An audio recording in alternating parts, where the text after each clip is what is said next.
আসসালামু আলাইকুম। ফয়সাল টেক এই ইউটিউব চ্যানেলের অ্যান্ড্রয়েড অ্যাপ ডেভেলপমেন্টের আরও একটি প্রবলেম সলভিং ভিডিওতে আপনাদের স্বাগতম। যদিও বা এটা কোনো প্রবলেম না, তারপরে আপনারা যদি ফার্স্ট টাইম অ্যান্ড্রয়েডের জাভা প্রজেক্টে কটলিন ইমপ্লিমেন্ট করেন, সেক্ষেত্রে আপনাদের এটা প্রবলেম মনে হতে পারে। তো আমি প্রথম সমস্যাটা আপনাদের দেখাচ্ছি।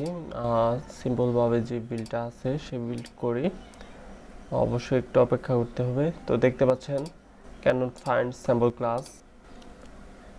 তো cannot find sample class, তারপরে এই যে কটলিনের যে ক্লাস সেটার নেম। তো আপনাদের এখানে আপনাদের ক্লাসের নেম থাকতে পারে, বা কোনো অ্যাক্টিভিটি যদি জাভা প্রজেক্টে ক্রিয়েট করে থাকেন তাহলে সেই অ্যাক্টিভিটির নাম থাকতে পারে। এটা সমাধান করা খুবই ইজি। তো সহজটাই দেখাবো আপনাদের। তো আপনাদের আমি আবার বলছি, আপনাদের প্রজেক্টে যদি দুই এক লাইন হলেও কটলিনের কোনো কোড থাকে জাভা প্রজেক্টে, মানে জাভা ল্যাঙ্গুয়েজ দিয়ে প্রজেক্টে ক্রিয়েট করার পর কটলিন আপনারা ইউজ করছেন প্রজেক্টে, সেক্ষেত্রে কিন্তু বিল্ড করতে গেলে এই সমস্যাটা আর কি শো করে। তো আপনাদের অবশ্যই কটলিনের যে প্লাগইনটা আছে সেটা ইমপ্লিমেন্ট করে নিতে হবে। তো সেটা কীভাবে ইমপ্লিমেন্ট করবেন সেটা এখন দেখে নেওয়া যাক। টুলসে গিয়ে আপনারা কটলিন চলে যাবেন, তারপর কনফিগার কটলিন ইন প্রজেক্ট এখানে ক্লিক করে দিবেন। তারপর এখানে ভার্সন, আপনাদের কটলিনের যে প্লাগইন ভার্সনটা আছে সেটা সিলেক্ট করে তারপর ওকে দিয়ে দিবেন। তারপর আপনাদের প্রজেক্টটা অবশ্যই অনেকটা সময় ধরে সিঙ্ক হতে পারে। ফার্স্ট টাইম এটা ওকে দিলে অনেকটা সময় ধরে সিঙ্ক হবে।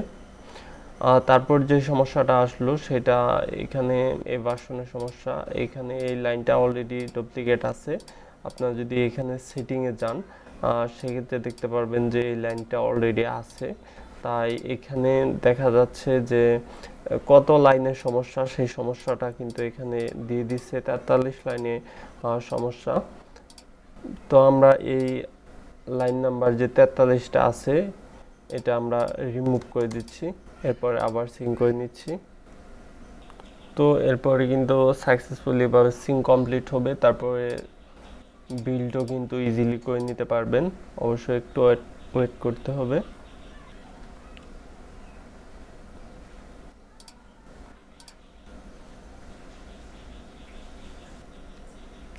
তো দেখতে পারলেন যে এই যে সাকসেসফুলি ভাবে কিন্তু আমার বিল্ড হয়েছে।